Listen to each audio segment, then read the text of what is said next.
ಇರಾನ್ನ ಮಧ್ಯಂತರ ಪರಮೋಚ್ಚ ನಾಯಕ ಘೋಷಣೆಯಾಗಿದೆ. ಅಲಿರೆಜಾ ಅರಾಫಿ ಅಂತ ಇರಾನ್ನ ಪರಮೋಚ್ಚ ನಾಯಕ, ಇಂಟರಿಮ್. ಇದು ಆಯತುಲ್ಲಾ ಖಮೇನಿಗೆ ಆಪ್ತರಾಗಿದ್ದಂತ ಅಲಿರೆಜಾ ಅರಾಫಿ ಅಂತ ಇರಾನ್ನ ಗಾರ್ಡಿಯನ್ ಕೌನ್ಸಿಲ್ಗೆ ಸದಸ್ಯರಾಗಿದ್ದವರು. ಅಲಿರೆಜಾ ಅರಾಫಿ ಮಧ್ಯಾಹ್ನದಷ್ಟೊತ್ತಿಗೆ ಇದು ಘೋಷಣೆಯಾಗುತ್ತೆ. ಇಂಟರಿಮ್ ಸುಪ್ರೀಂ ಲೀಡರ್ ಆಗಿ ಇವ್ರು ಇರ್ತಾರೆ ಅಂತ.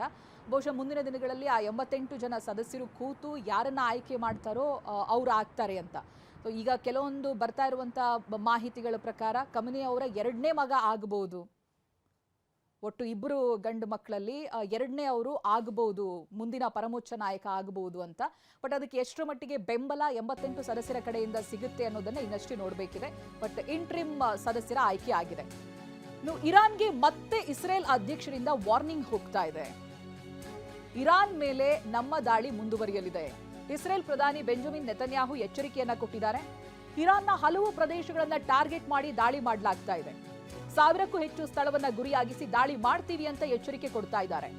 ಭಯೋತ್ಪಾದಕ ಆಡಳಿತದಿಂದ ಮುಕ್ತಿಗೊಳಿಸ್ತೀವಿ, ಇರಾನ್ನ ಜನರನ್ನ ಭಯದಿಂದ ಮುಕ್ತಗೊಳಿಸ್ತೀವಿ, ಇರಾನ್ನ ಶಾಂತಿ ಪ್ರಿಯ ಜನರಿಗೆ ಮನವಿ ಮಾಡ್ತೀವಿ, ಈ ಅವಕಾಶವನ್ನ ಬಳಸ್ಕೊಳ್ಳಿ, ಉಗ್ರ ಸರ್ಕಾರವನ್ನ ಕಿತ್ತೊಗಿರಿ, ಅವಕಾಶವನ್ನ ಮಿಸ್ ಮಾಡ್ಕೊಳ್ಳೇಬೇಡಿ ಅಂತ ಇಸ್ರೇಲ್ ಇರಾನ್ನ ನಾಗರಿಕರಿಗೆ ಕರೆ ಕೊಟ್ಟಿದೆ. ಇರಾನ್ ಜನತೆಗೆ ಇಸ್ರೇಲ್ ಅಧ್ಯಕ್ಷ ಬೆಂಜಮಿನ್ ನೆತನ್ಯಾಹು ಕೊಟ್ಟಿರುವಂತ ಕರೆ ಇದು. ಕೋರ್ಸ್ ನಾವು ಕೌಂಟರ್ ಅಟ್ಯಾಕ್ ಮಾಡ್ತೀವಿ, ಇರಾನ್ ಮೇಲೆ ನಮ್ಮ ದಾಳಿ ಹೀಗೆ ಮುಂದುವರಿಯುತ್ತೆ ಅನ್ನೋದಾಗಿ ಎಚ್ಚರಿಕೆ ಕೊಟ್ಟಿದ್ದಾರೆ.